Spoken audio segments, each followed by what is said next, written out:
Hey guys, Tommy Kerrigan with Tommy Untamed. We've got a great show coming up. Thank you for watching.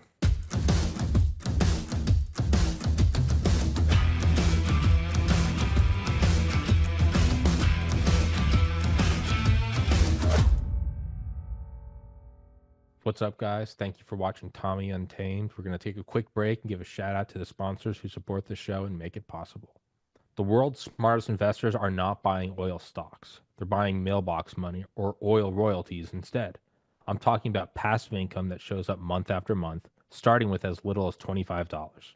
Visit KerriganOilBoom.com to discover how to tap into monthly royalty checks from America's most productive oil basin. You don't need to be wealthy or connected, you just need a regular brokerage account. That's KerriganOilBoom.com to learn how you could start collecting oil royalty checks every month. Heaven's Harvest Prepper Food, 72 servings per pail, 25 years shelf life. I've had the owner Clayton on the show before. He's a God-fearing, America-loving patriot. Get one of these, get a couple of them, throw them in your basement. It's good to have it, not need it, than to need it and not have it. If you don't want to do that, you can get their seeds. You can plant your own garden, so you don't even have to keep buying them. You can just get the goods and start your own, or you can even get freeze-dried fruits and vegetables like bananas, apples, strawberries, and raspberries. They support the show. It's an honest product. It's a good safety measure to have, and they keep my show free for you. So I'd implore you guys to please go to heavensharvest.com, use the link in the description, promo code TPC. Axios Fitness Coaching is a premium resource for holistic strength and conditioning services. Axios is best known for the Training Club, capital T, capital C, an exclusive community that prioritizes accountability, technique, diet, and nutrition. Everything you need to do to take action against the decay of the modern world. Whether you're looking to improve your physique, build strength, or just take care of your health and fitness, Axios will provide you with a solution that is effective and simple to execute. All you need to do is complete the intake survey, and you can see if you're a good candidate for the training club or any other of the services. And it's going to sponsor the show. So, one company falls off, another one arises. So if you guys like the show, you want to work out, throw the show a couple shekels. Go take the survey. Thank you so much, guys. Higher ultraviolet exposure is associated with lower mortality. The United Kingdom is a high latitude and low sunlight country. Researchers there collected data on over 360,000 participants in a study of UV exposure via solarium use. When compared with non-users, solarium users had 15% risk lowered of all-cause mortality, 23% lower risk of cardiovascular mortality, 14% lower risk of cancer mortality, and a 12% lower risk of non-cardiovascular, non-cancer mortality. In other words, all other causes.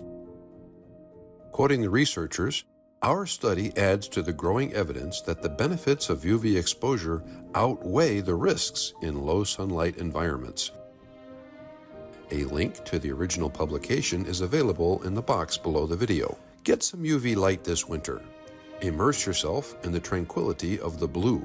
Visit a blue room soon. www.blueroom.com. What to talk about? I mean, the one thing I had Brandon Weichert on yesterday, and we didn't really get to it. What is the Golden Dome? Does that do you know anything about that? Like I guess Trump's You missile mean the defense. Golden Dome of the No. There's the Iron in Dome in Jerusalem? Israel. No. But apparently there's the Iron Dome. But apparently Oh, they're oh, oh, putting oh. together a missile defense That's network okay. here. Not Golden Dome, but laser beam. Yeah, Iron Dome is the is Israel's. existing short range missile air defense system for short range projectiles, like coming out of Gaza or coming out of Hezbollah, out of Lebanon.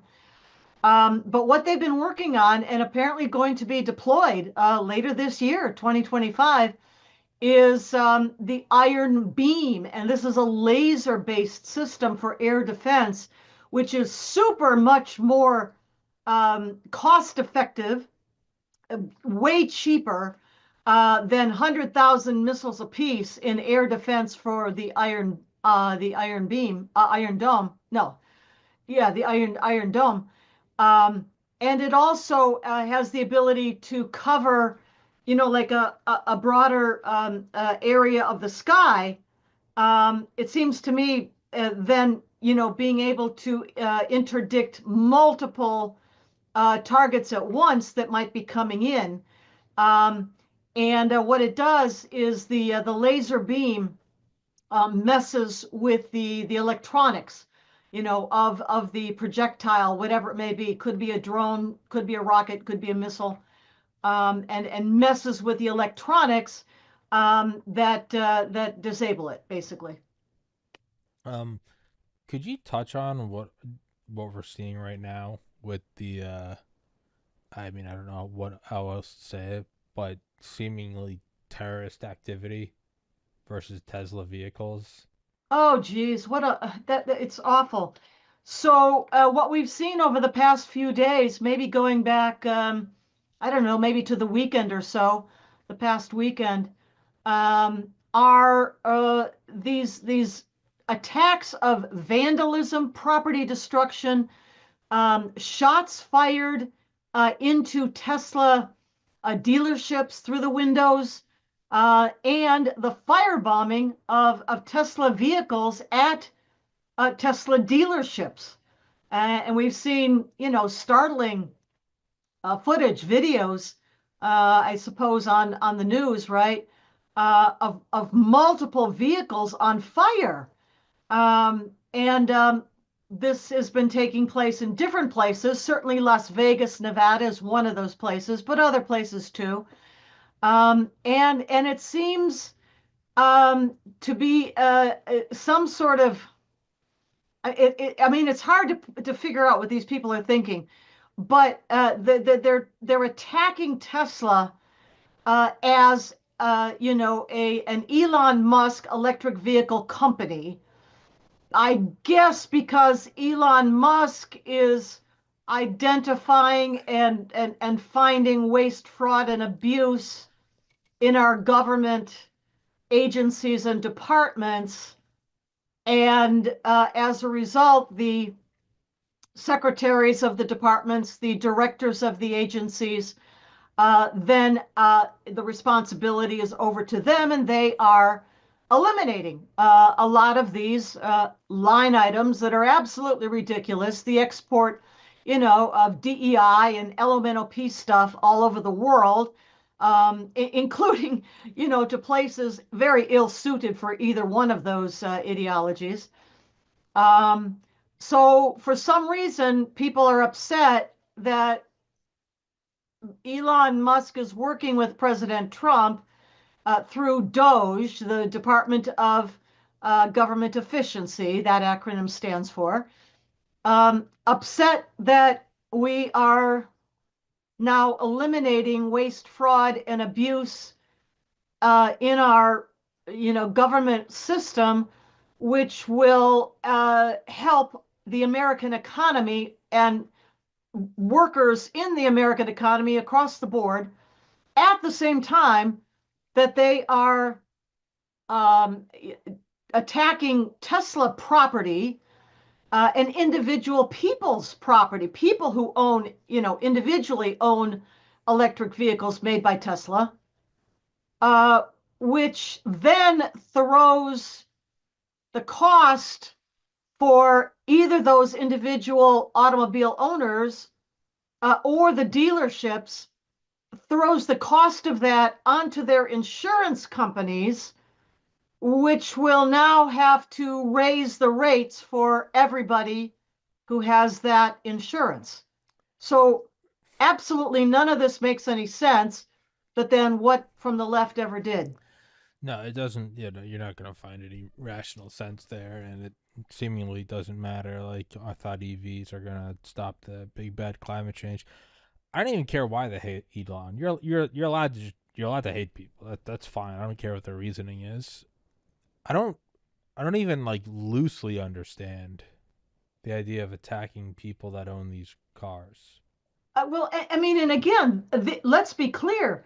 These are criminal acts. Yeah, yeah, no, And no, these aren't. hopefully Yeah, a lot of it was captured on, this, yeah, cameras like in and around the dealerships, for example.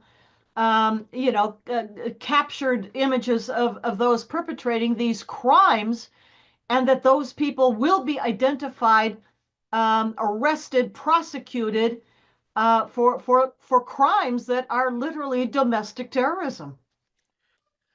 Yeah, no, It's insane. I I mean, mean, but you're talking about, room temperature IQ kind of people who don't think any of this through that we just mentioned. So they only think Elon bad because I'm not quite sure why, but somehow Elon, who just rescued astronauts stranded up in space for months on end, built the SpaceX reusable now, rocket launch system, has the network of satellites up in space to support all of our communications here on Earth, including people in places, Midwest or remote that don't have access to very good either cell phone or cable service. He's done all of that, and built the Tesla electric vehicle company. I mean, whether you want or like an electric vehicle or not, that's up to the market. People can choose what they want or should be able to without, fear of, domestic terrorism. And I mean, only luckily so far, it seems that there have been no casualties among people. But what about the next time they throw a firebomb into a Tesla showroom or set a fire another Tesla vehicle? What if people are nearby the next time?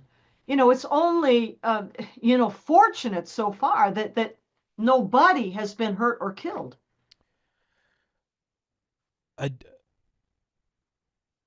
I don't. In no way does this hurt Elon Musk. That's the other No, thing. no, It's like it's not even that the reason for hating him is stupid, and it's not even the acts they're carrying out are criminal. It doesn't hurt him. Just no. regardless of the first 2 points, it in no way hurts him. It is in no way he did. If anything, he's gonna make money off this. I mean, I mean, it you're talking about, criminals who haven't thought things through because they're probably not yeah. capable of rational thought in the beginning. Yeah, I mean, yeah, it's yeah. I just don't. I really do. I think the what's most fascinating to me is that just as like a placeholder, it's interesting how quickly, almost like a software update, you can make a group of people think something. And like Elon Musk as a character and as the things he does is a traditionally like liberal icon, right? I mean, He was before, wasn't well, he? that's what I mean. If you took his Brilliant actions, entrepreneur, brilliant that's what I mean. engineer, and founder and CEO of fabulous companies. But all of a sudden, not so much. Each individual idea, the constituent components of who he is as a business icon, are things that are okay. EVs, we're getting away from fossil fuels. Okay, we got to get off the planet. We got to become multiplanetary. Okay, internet to the people who don't have access to it and are seemingly being left behind as the rest of the world marches forward. Neuralink, so people that are stuck in wheelchairs or can't speak can Oh, that's another interact with the part. world. Yeah. All of Helping these, people to walk, helping people to see. Twitter, free I speech. mean, I just disagree with what amazing. you say, but fight to the death for your right to say it. All these things individually, you would really over the last 10 feet, you'd be like, yeah, that's more of a kind of like a liberal superstar icon. Add them all up, and you get Elon Musk, and then it's just the eyes gloss over Nazi. I don't I mean, there aren't any Nazis left. Nazis died with the Third Reich, and that was about 80, 80 years ago. 75 years ago or Yeah, more. 80 this year, right? 45. 45 to Yeah, 55. Yeah. I can't do math in my head, but yeah, a long time ago, many decades. There aren't any more Nazis. They're Yeah. gone. They disappeared. Fascism doesn't exist anymore. It's gone. But even if there were Nazis, Elon Musk is not one. No, of course not. That's what I mean. Is so, but again, what I guess I what mean, if he is not the very embodiment of the free market capitalist it, system, it, I don't know what is or well, who is. no, yeah, no, an immigrant who built this entire thing and said, "I want to make the world better. I want to get us off this planet. I want to, make it. I'll beware of AI. I want to make sure that this thing doesn't take over the. All of these things are incredible things. That as someone that grew up kind of high school and college, the late 2000s, early 20 teens, like on Reddit, Elon is untouchable icon. This man is Tony Stark. He is Iron Man. He can do no wrong. He's making the world better. Be more like Elon. He's not an evil capital. And it's just, but again, what fascinates me is just as a concept, the ability to, through the media, through late night TV, through whatever, to instill this idea. It's not even about Elon. It's just that person X is bad and you should carry out physical. It's one thing to propagandize. It's another thing to get people to physically cause violence, Yeah, yeah, I know to what you mean. execute violence Yeah. is I mean, incredibly it's an impressive feat. well, it's not impressive. In my mind, what it is It's an absolute indictment, a damning indictment of the intellectual level of Americans who are so impressionable that these messages get through to them in a way that catapults them into violence. the I mean, people how or does that happen? the What people kind of an IQ do people like that must have? what I find impressive are the people that are orchestrating this, not the idiots Well, carrying it that's over. what we have to find out, Well, don't that's we? what I'm more impressed. I'm like, I get these people are retarded doing this. I'm like, who's putting this together? Somebody, somebody is putting this together, and that's what I find impressive. Is Well, who's let's putting see. this I mean, to we're counting a lot on new Attorney General Pam Bondi and, of course, FBI leadership, Kash Patel and Dan Bongino. They're gonna go after these people. They're already looking for, who the perpetrators are. and then also to is there going to be, and this is kind of how the last show wrapped up, so it's still fresh in my mind. Hmm. Is there or has there already been an investigation really into how Trump was almost killed? I mean I that mean, in the two places, in Butler, PA, and then sure also down in West Palm Beach at the golf club. there doesn't seem to be a big what just happened? Did I just what did I do? Sorry, I just took it off the screen. Yeah. There doesn't seem to be, at least in public, a massive investigation, but I feel like that's something Trump would be doing. I do hope and I think that there's a lot going on behind the scenes that we may not be aware of, not having made it into the mainstream media or whatever yet. And then, can you touch on, cause something I haven't really read about, but I know has happened, is the call between Putin and Trump, as well as between Oh, Elon and the head of Roscosmos. right. Well, let's start with Ukraine and Russia, and of course, President Trump campaigned all through 2024 um, on his determination to end that horrific war that began with Putin's Russia's invasion of Ukraine. Well, certainly, of course, back in 2014, but more specifically, more recently in February of 2022. So he campaigned on that as a campaign pledge that he was going to stop that war. So what he's done now is engage both sides, Russian President Vladimir Putin, Ukrainian President Volodymyr Zelensky, talking with both of them on the phone. And of course, Zelensky visited the White House some few weeks back, and he was there in the Oval Office, and we all saw that exchange. But what has happened more recently now appears to be a step in the direction of stopping the war. And what's been agreed upon apparently is a partial ceasefire that both Zelensky and Putin have at least reportedly agreed to. And that is that each side would now stop targeting energy and infrastructure in each other's countries. We know that Russia, ever since the beginning of the war, has deliberately targeted Ukrainian, electric networks, systems, water, trying I mean, these are war crimes, of course, destroy, the infrastructure of Ukraine. But only more recently, after Ukraine got permission from Europeans as well as the United States to use its now longer range missiles to strike energy depots, oil depots, or electric plants and that sort of thing inside of Russia, deep inside of Russian territory. That is only more recent, within recent months, the end of 2024, maybe to now. So those things supposedly now. Oh, and I should also mention the very critical, very large Zaporizhia nuclear power plant in Ukraine. That now ought to be off limit, and hopefully will be. It seems that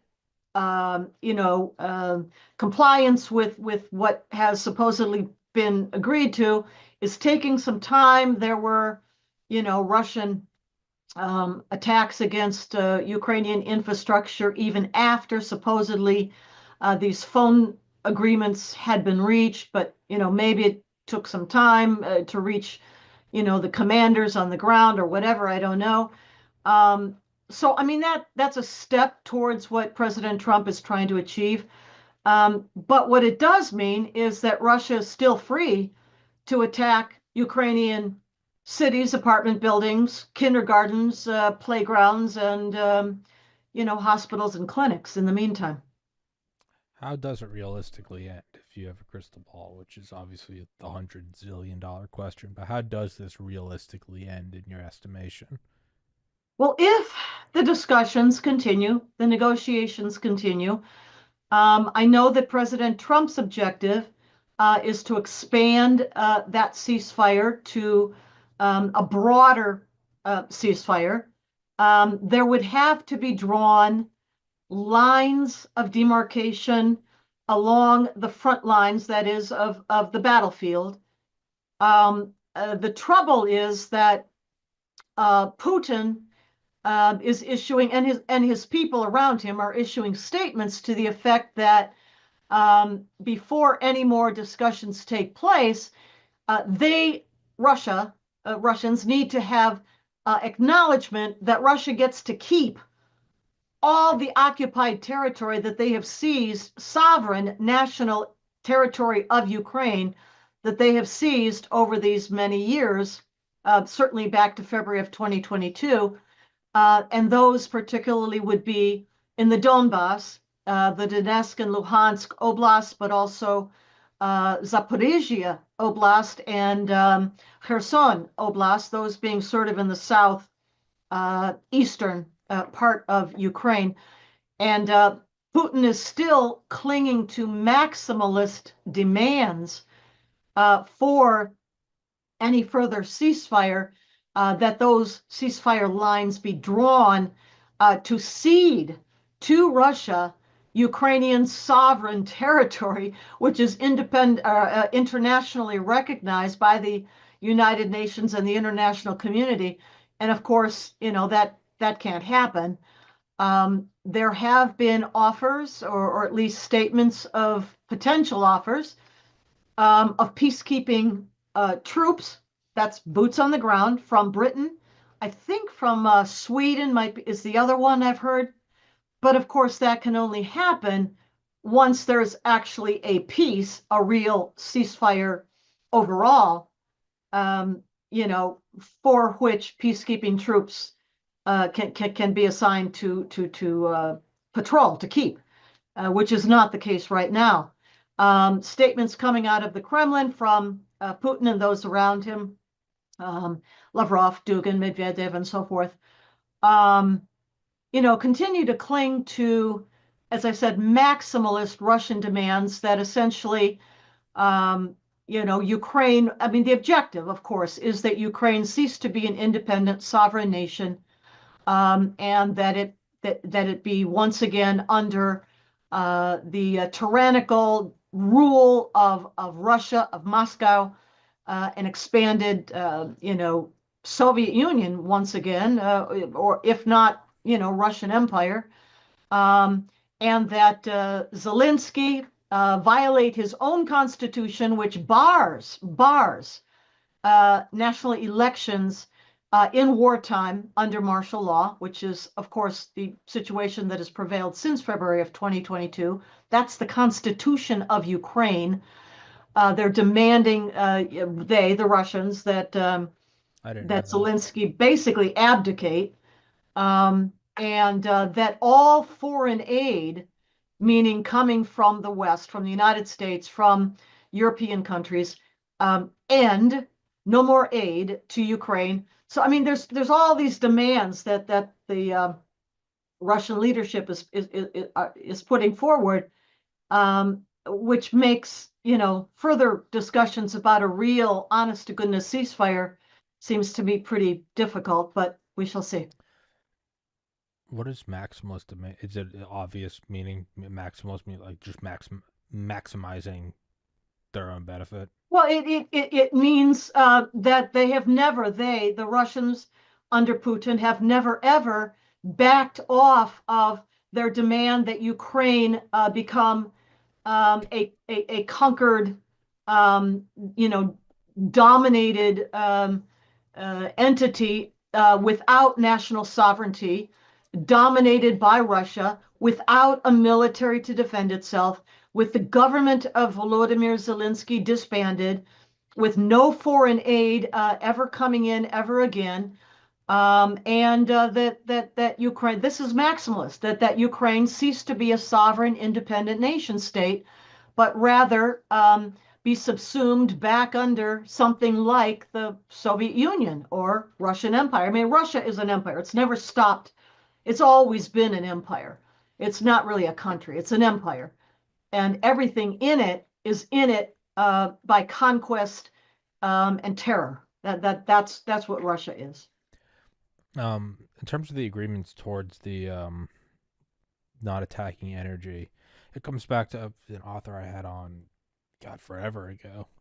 I think December 2021. Samuel Mhm. Moyne. He wrote a really great book. He's a professor. He wrote a really great book called Humane, and it's the entire. He doesn't really take a side, but it's just the entire, I guess, analysis of as the as the deaths per war kind of go down, as opposed to just outright, World War II, World War One, where you send 1 million men into a meat grinder.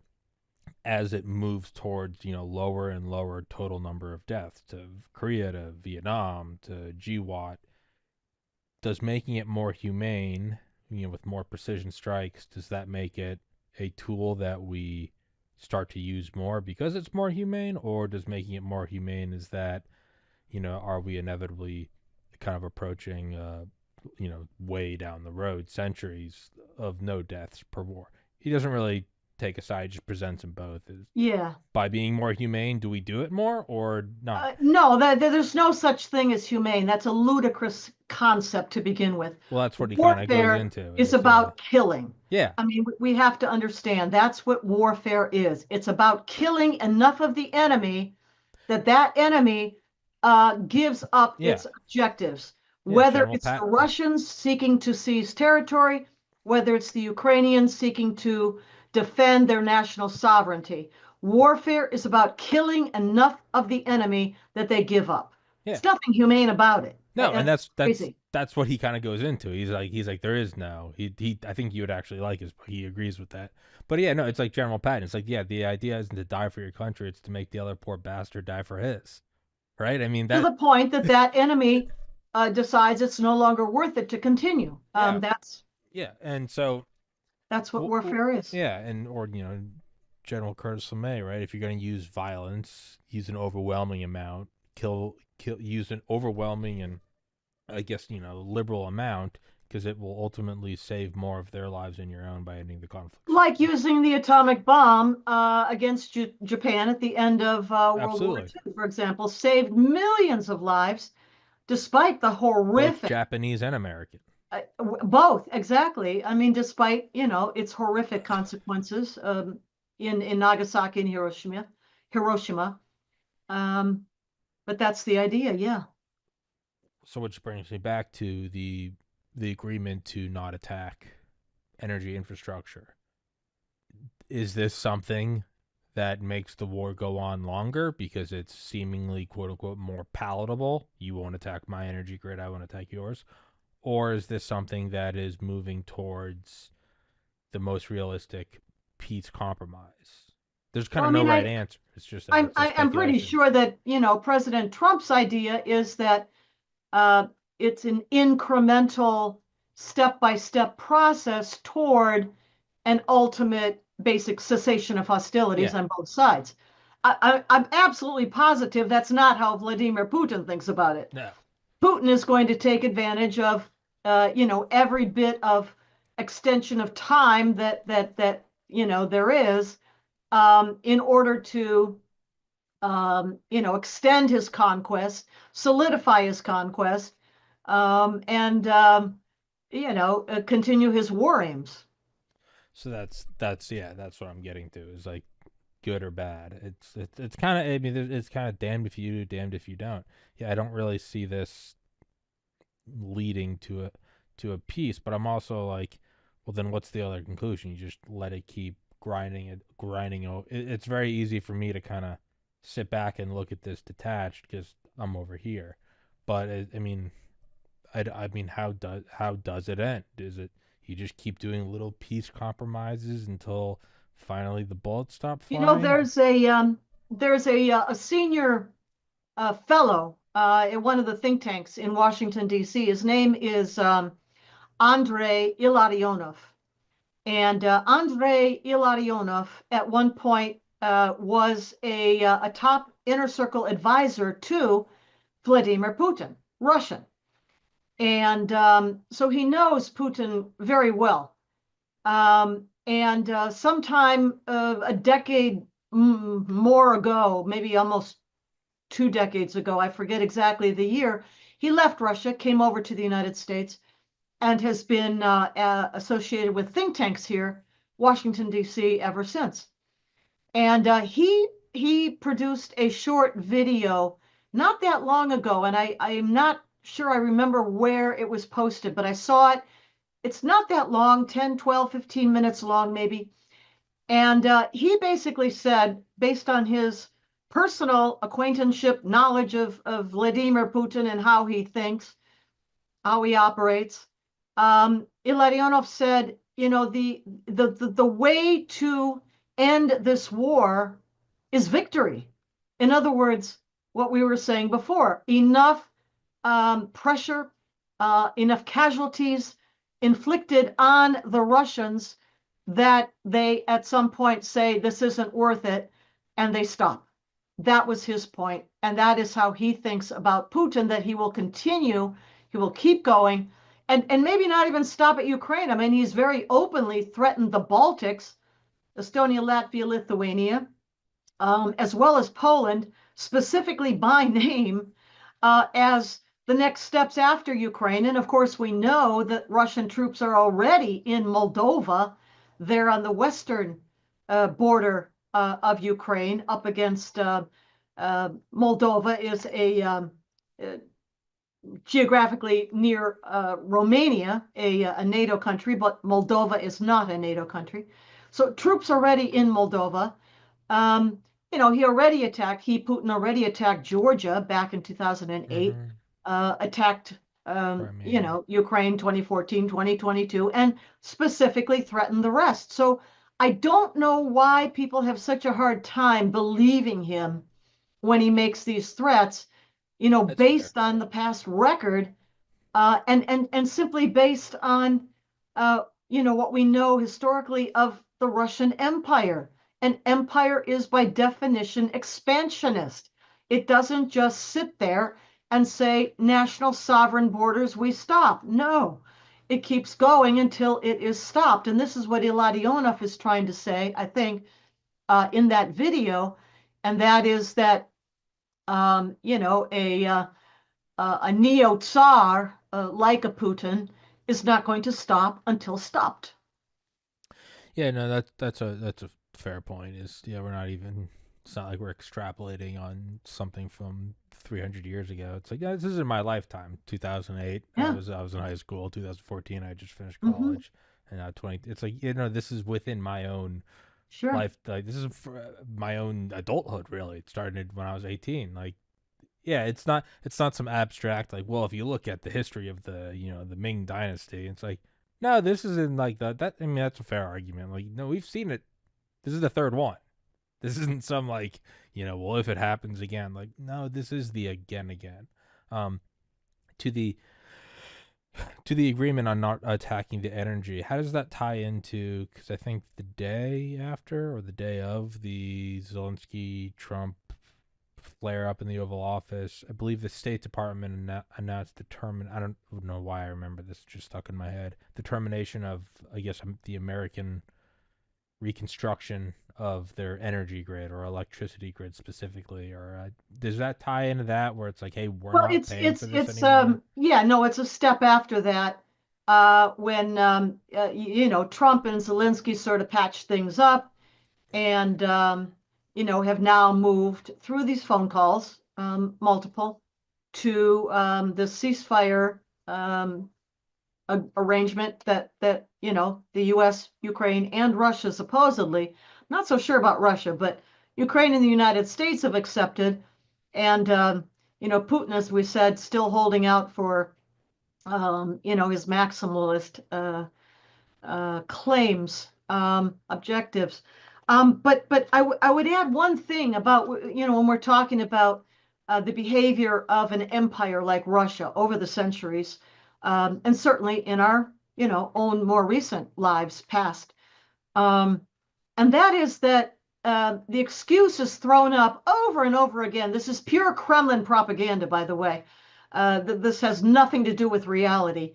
But the excuse that, well, Putin had no alternative, to invading Ukraine, because NATO had expanded further eastward after the breakup of the Soviet Union back in 1991. Well, nothing could be further from the truth, of course. We all know that. Putin knows that too. The truth is that what happened after the Soviet Union broke up and the captive nations behind the Iron Curtain post World War II, essentially the Warsaw Pact, broke free and became sovereign, independent nations, in control of their own sovereignty. It's not that NATO moved east; it's that Europe and these countries formerly under, Russian domination moved west. It's in the opposite direction because these countries, Poland, Hungary, Czechoslovakia, now Czech Republic and Slovakia, the Baltics, Germany reunited, Eastern and Western Germany. It's not because they joined NATO and NATO was moving to the east. It's because these countries, in their thinking, the way they wanted to develop their own national identity, that moved west. It's not that it moved east; it moved west.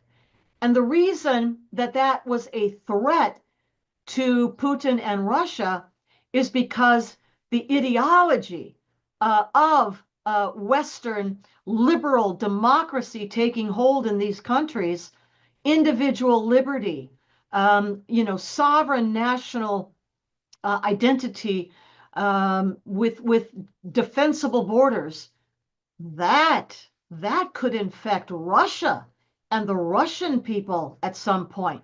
That's the threat. It's nothing about NATO, which is a purely defensive organization. It's about the mentality. It's about the ideology. It's about the thinking of countries and their people who want to be free of domination, to live as independent sovereign nations with all of the characteristics of Western liberal democracy, as we said, individual liberty, of for government, of for by the people, a government of the people, uh, you know, uh, governed by the people. All of these characteristics, free press, free speech, freedom of association, freedom to petition the government for redress of grievances, all of these things in our foundational documents define what liberal Western style democracy is, and they wanted it post USSR, post 1991. So again, the point I'm making is that it's not that NATO moved east. It's that the European countries freed of Russian domination moved west. And that is contagious. Ideas like those are contagious. And that's what Putin fears more than anything. Gotcha.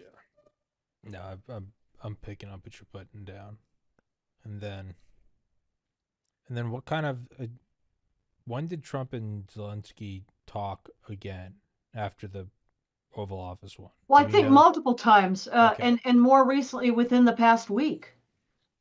So is normal, and this is I'm actually 100% ignorant on this. Hmm. Has the normal just the normal flow of aid continued, or is that still I think the in particular defensive weaponry like air defense systems, Patriot missile systems, or other kinds of air defense systems have now been renewed. The supply of those have been renewed. Right along, of course, European countries Mhm. have been providing enormous amounts of aid. People denigrate the European countries like they aren't doing anything. Well, they're doing a lot, and they always have done. And they continue to announce new packages of military aid to Ukraine, irregardless of what went on ever in the White House, the Oval Office, or whatever. That was U.S. and Ukraine. Sure. But the intelligence sharing, which is very important in terms of United States providing to Ukraine Mhm. intelligence about incoming strikes, let's say, that is renewed now. But also, I think the flow of, in particular, the defensive air defense kind of weaponry Hmm. and capabilities. It is fun just to make fun of European countries for no other reason. Same way it's fun to bully your little brother.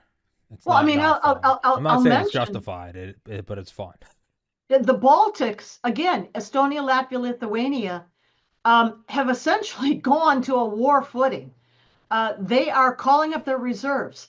They are manning their borders. Because think of the geography there. Kaliningrad, Hmm. which borders on the Baltics but does not directly border on Russia, belongs to Russia. It is Russian territory. And it is from there that the Baltics are concerned most with an offensive against them. And so they are beefing up their defenses. Poland has just instituted military training down to the high school level for students, kind of like civil defense Sure. kind of training to Polish students is not just university, but all the way down to high school. This is how seriously the Europeans are taking Sure. the threat from a neo-empirical Russia. Yeah, I mean it is to their credit or to whatever the be fair to them. It's a lot different. We are separated by God bless two enormous oceans. It's a different. No matter how you slice it, pro against XYZ, it's a lot different when it's Well, just right they've been there. under Russian domination post World War II. They know what Well, it's yeah, like that's to the be Iron crushed Curtain has descended under from. Yeah, Russian tyranny. yeah. No, it's always no. It is a different level of you know, you do have to. Awareness. Yeah, Yeah. you Appreciation of the threat. yeah, you can have you can have CNN saying it's fiery but mostly peaceful protests, but if you live there, you're probably loading your shotgun and being like, "Yeah, I don't really care what anyone says. I'm looking at it with my own eyes." So that's fair to them. To kind of lastly pivot towards, because this one it just seems awesome, is the who's it, Bukele? Yeah, Nayib Bukele is the president of El Salvador, where I Well, yeah. served What is back all when. that? Like, that's where you were? I served there for 2 and something years, way Oh, back. okay. Yeah. All right. I didn't know that. It's. During the last years of the Civil War, as a matter of fact, Oh, really? from 88 to 90. And I was there with my husband at the time, a career Marine who'd been assigned to the embassy, the Millat's office, to assist the democratically elected government of Napoleon Duarte fend off the communist attacks from then Soviet Union, communist Cuba, and right across the border, the Sandinistas of Nicaragua, which were funding the communist insurgents inside of El Salvador, FMLN for short, Frente Farabundo Martí para Liberación Nacional, is the name of the group, communist, trying to overthrow Duarte. So we were there to try to help Duarte defend against this communist onslaught. So I was there with my Marine Corps husband, and at the time, our little daughter, who was only about 2, 3 years old at the time, and who wound up underneath the bed in the nanny's bedroom when we found ourselves in the middle of urban warfare, and a RPG took off a chunk of our roof. I was. Yeah, right above that bedroom where she was under the bed with the dog. I, There wasn't room for the nanny, or she would have been under there too. it's because I've done so many episodes. I was just saying this in the last episode. I podcasts, personal conversations, books, and dreams all kind of run together now. And I was gonna say, Sure. as you're Oh saying yeah, this, I was gonna say, was there an RPG involved? And I do there remember at was. one point you had said Yeah, I I didn't know told you where it about this. was. Yeah, Yeah, I yeah. think So yeah, we weren't, we weren't involved per se, but there was an RPG although involved. my husband was, but we got caught in the middle of urban warfare because the FMLNA staged a final last offensive by surprise somewhere. I think it was around October, middle of October of 1989. And they took a lot of territory actually, because the Salvadoran military was taken by surprise. We didn't get much warning before the onslaught began. And so the fighting then went through each of our neighborhoods, each of our suburban, we were sort of a suburb of the capital, San Salvador, which sits in the bottom of a kind of a bowl with mountains rising around it. And our neighborhood was called Lomas de San Francisco, and it was up the hill a little bit from downtown. Anyway, the fighting swept through all of our neighborhoods one by one over the weeks, and that's how our house got caught in the middle of it. And yeah, an RPG landed on the roof, and the neighbor called me up, and she says, your roof's on fire. Well, thank you for letting us know, but there's not much we can do about it. We can't even stand up straight right now because stuff was flying. Jeez. So and then we didn't really realize the damage that was done, kind of forgot about that until the next monsoon season. Let's say it's all Maybe started I told you raining. this, right? I don't remember And this. No. then the maids, the nanny, everybody's running around the living room trying to find buckets because the rain was pouring through the roof in all the holes that were made Jeez. when this RPG hit it, months prior, but we didn't realize the damage. And so they're trying to get buckets all over the living Good room. Lord. But when the workers finally went up there to take a look at the roof and repair it, they realized they found the remnants of the RPG up there. That's insane. Not quite as intense because that was an RPG. When I was in eighth grade, our nobody was home, but our house was struck by lightning, Ooh, and only our dog was home, and he was just oh, paranoid for the rest of his life. But of course, it poor blew a little huge thing. hole in it. There's shingles like all over the cul-de-sac, and Yeah. the fire trucks came down and they cut off the road. They're like, nobody start your car because the spark your engine Ah, because there was oh, gas, and so we had to get yeah.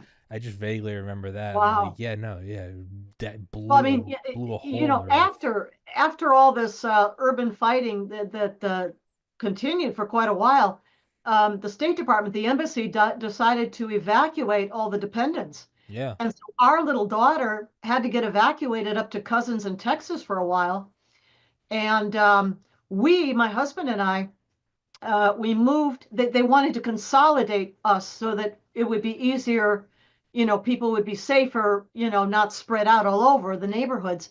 So we moved in with this Singleton lady who gave us the upstairs of her townhouse. I guess it was townhouse, and she was downstairs. And very shortly after we moved in, one night, we're up there, and we got mortared for 3 hours one night. Jesus. And there's nothing you can do. You just sit there and you No, listen to. Okay, that was down the that street. was good When Lord. that was down the other way. We never got hit, thankfully. But That yeah, so definitely has to. we got mortared too. That definitely shapes your thinking, though. Oh yeah, oh yeah. Well, as Well, opposed to somebody good like news me, is who that it's in the everything. end, Well, yeah. the democratically elected government of the President Duarte of El Salvador was defended and saved. But I mean that's gotta, in the same way that all of our experiences shape all of our thinking and Oh yeah, different reasons. That that's gotta versus me. I'm 30. Like I've never left the United States. Everything I know about wars through books I've read or people I've interviewed. That's gotta change your thinking. Be it talking about Ukraine or sure. Israel or this. Oh yeah. That's right. That's gotta be different. To be like, yeah. I mean, even that little thing. That's gotta. It's very Yeah, I mean, easy. Yeah. I've been other places. I was in Caracas, Venezuela, when um, Hugo Chavez, who later became president, now deceased, staged two attempted coup d'états, and we had tanks in the streets and F-16s in the skies. I was in Bulgaria when the government was brought down by the people.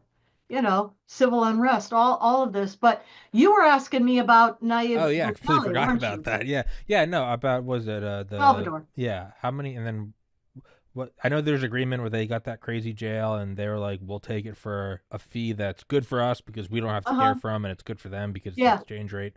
What all was the big transfer a couple days ago?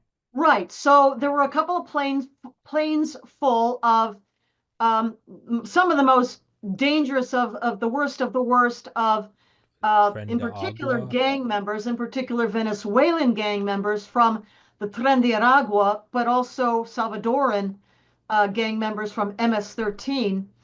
And they amounted to, I think, something over 300 individuals altogether, a couple planes. And as you said, Bukele agreed for a fee, naturally, of course, that he would keep these criminals in his super max prison, where he's already got a whole bunch of the worst Salvadoran criminals locked up, but he's taken these in now too. And the I don't know, the brouhaha about it was that some local jurisdictional judge Yeah. out in California with delusions of grandeur dancing in his head or something, decided to issue um, an injunction, a judicial ruling against President Trump and the administration, forbidding them from deporting these plane loads or any further plane loads, I guess, of criminals, gang members. And the thing was, though, that the planes had already taken off and reached international airspace, and this Oh. stupid little judge out in California had no idea about the amount of fuel on board the planes, for example, when he told them to turn around in midair and come home. So they duly landed safely in Venezuela, discharged their passengers, if you will. And we saw the film footage of them being marched off the planes in shackles into the waiting hands of the Salvadoran police, military, and taken off to the prison. I the hatred I have for people that cry foul but don't ever care about any civilian killed in the United States, Yeah. fentanyl overdose. There's never a not even a Just crocodile not even a tear. consideration, Not you know? even a oh you're an evil you're oh she Yeah. got raped. Hey, it doesn't I happen to mean, he had everybody. no, young daughter, like Jocelyn and Gary or Lake and Riley, Yeah, no, or they're Rachel, what was her name? Rachel, I'm blanking on her last name. Apologies. Um, Mad, something. He didn't have any of those in his family. He didn't have casualties, as you said, Tommy, from fentanyl in his family. Um, besides which, the basis upon which he was issuing his ruling is completely bogus.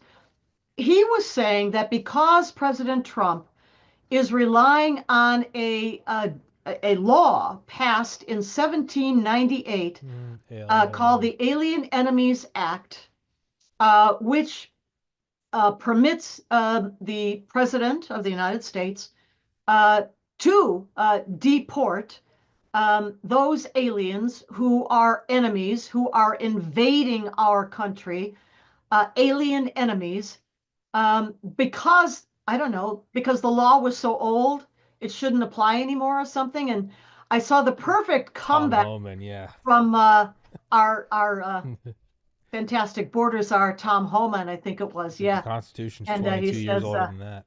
yeah, the Constitution is older than 1798, and we're still at least supposed to be abiding by that. So, the basis for the ruling, Mark Levin went into this in quite a bit of detail, and he's, yeah, a brilliant, constitutional scholar, lawyer. On his show, one of his shows this past weekend, Saturday or Sunday night, forget which. Um, and he explained all of this about, the law and what it means and the authority that it does give our president to defend this country against invasion, which we are being invaded, not necessarily by a nation state or a country, but invaded nevertheless. And the president has the right to deport those people, which he has done and will continue to do. Yeah, I can't stand these judges. They're Well, and the fantasy that some local jurisdictional judge, yeah, it's has the right to issue a ruling to the not president. just against the entire executive branch of the United States government and the president, who is the executive branch, but that injunction or that ruling is applicable across the entire United States. When this little judge sits in some little jurisdiction in Yeah, some place it's in, yeah, California someplace. Well, yeah, no, no, that jurisdiction does not apply. And this law, as I heard Stephen Miller, brilliant. I can only remember part of it, but one of the key points was this is not justiciable. This is not, in other words, subject to a justice ruling, a judge's ruling. Never mind out of some little tiny jurisdiction out there in California. yeah, it's some like yeah movie delusion of I'm gonna stand up to the big bad orange man. Like yeah, no, it's yeah, but and then regardless of that, it's just where are these heroic stands for like the American civilians that are killed as a result of rape, murder, fentanyl, Yeah, drug violence? None of they it. don't care. They But don't care. how dare you remove them from this country? Yeah, no, it's nothing more than delusion. It truly is just delusion. Just and everyone just cheers them on, and it's like And a point that I think both Stephen Miller and Mark Levin, if I recall, made in each of their discussions about this, was that, eventually what's probably going to have to happen is that appeals and so forth reach to the Supreme Court, which will have to step in and issue a ruling, um, about the authority of these local judges, some of whom might not even have been elected, some of them are appointed, Yeah. others are elected, but their authority, the extent of their authority, I think it's going to have to be, the law is going to have to be laid down by the Supreme Court at some point when all of this reaches the highest court of the land. Yeah, because it is getting ludicrous. So Yeah. it'd be like if for Apple, if you owned one share, it'd be like if you had to have 100% voting to appoint some new CEO. It'd be like, well, actually, Yeah. Tommy Kerrigan, who owns a solitary share, it'd be like if I was doing that and I held up the whole thing. You'd be like, what are you talking about? It's Mm. yeah, you have these guys coming. Actually, the president can't. Yeah, no, it's delusion. Um, but yeah, no, I'm happy to see it. He's actually doing it. It's amazing. I just keep it going. Screw these people. Legitimately screw these people. And that shouldn't even be like a radical point of view of like, yeah, these people should be removed from the country. They're Well, I mean, this criminal is, gangs. Like, yeah, and the justices who are so erroneously issuing, these unsupported rulings, there are those now calling for their impeachment. yeah, no, We'll good. see Yeah, where no, that goes. yeah. I don't know. But for right now, Miss Lopez, gotta wrap this up. Okay. Everybody listening, please go in the description. Please go follow Miss Lopez on Twitter. And yeah, it was a good chat as always, and it was wonderful catching up. Thank you. Yeah, thanks, Tommy.